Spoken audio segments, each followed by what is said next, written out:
Olá, meu nome é Ana Laura e eu vou falar a respeito da prova de silvicultura.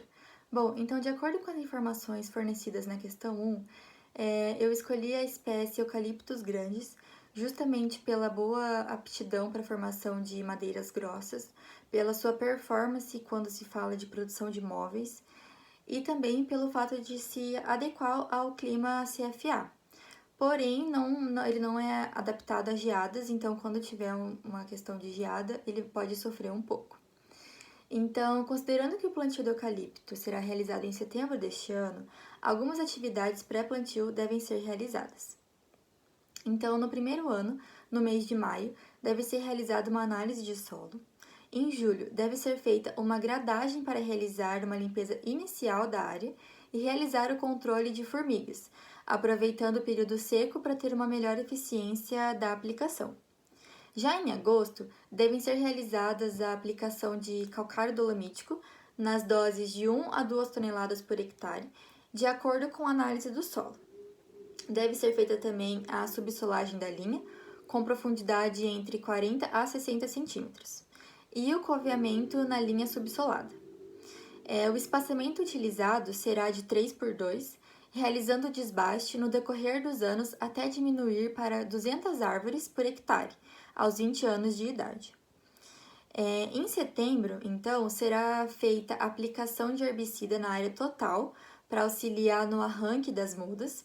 Deve ser feita uma limpeza pré-plantio, adubação de base, sendo a formulação mais utilizada em plantios de eucalipto a formulação 636, com doses variando entre 100 a 150 gramas por muda. Será realizado também o controle das formigas novamente, logo após o plantio, e aplicação de herbicida pré-emergente. Já em outubro, deve ser realizado o replantio das mudas, o replantio das mudas que não sobreviveram. E também deve ser feito o coroamento das mudas assim que possível, através do uso de herbicidas pré-emergentes ou mecanicamente, com enxada. E também deve ser feito o controle das formigas com iscas. Já em dezembro, deve ser feita a realização da adubação de cobertura, em que as doses totais de nitrogênio sejam parceladas em 30% na primeira cobertura e 70% na segunda cobertura.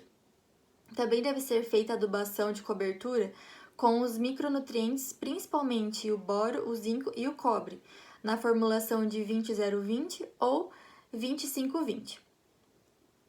Realizar também a aplicação de herbicidas pré-emergentes para o controle das plantas daninhas. Em março, deve ser realizado o controle das plantas daninhas na linha de plantio com roçadas e também deve ser feita a segunda adubação de cobertura. No mês de maio, devem ser realizados o controle das plantas daninhas na linha de roçada. Já para o segundo ano, no mês de julho, deve ser realizado o repasse das formigas e o controle das plantas daninhas também com roçada. E em agosto, a adubação de manutenção e o controle das plantas daninhas com roçada.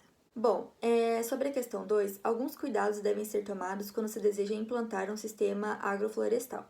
O primeiro deles é que se a sua espécie florestal já estiver instalada na área, é muito importante você ter a noção do sombreamento que ela causa. Porque quando você for implantar uma cultura agrícola, dependendo da situação que a sua floresta já estiver, o sombreamento com certeza vai atrapalhar no desenvolvimento da cultura agrícola. Outro ponto a se pensar é o tamanho da barra do pulverizador ou o tamanho dos implementos que você tem na sua propriedade, porque a largura deles vai definir o espaçamento entre as linhas da espécie florestal, caso elas ainda não estiverem instaladas, ou também isso vai limitar o uso de determinados implementos, caso a sua floresta já estiver instalada e esse cálculo não tenha sido feito. Outro fator também são os cuidados com os produtos utilizados na espécie agrícola, porque alguns produtos eles podem retardar ou até matar algumas espécies florestais nos primeiros anos de seu desenvolvimento. Então, se a sua floresta já estiver instalada há um bom tempo, talvez esse risco seja menor. Mas se a sua espécie florestal estiver nos primeiros anos ali de desenvolvimento, é muito importante se atentar aos produtos que serão utilizados. E por fim, a escolha da espécie florestal também vai interferir muito no sistema agroflorestal, porque é a partir dele que a cultura agrícola vai ser implementada. Então, caso você deseja instalar um sistema florestal visando a energia, a celulose ou a serraria, isso deve ser muito bem definido antes de ter a intenção de implantar uma cultura agrícola, porque o espaçamento vai ser fundamental para o desenvolvimento bom, né, e adequado da cultura agrícola que será utilizada.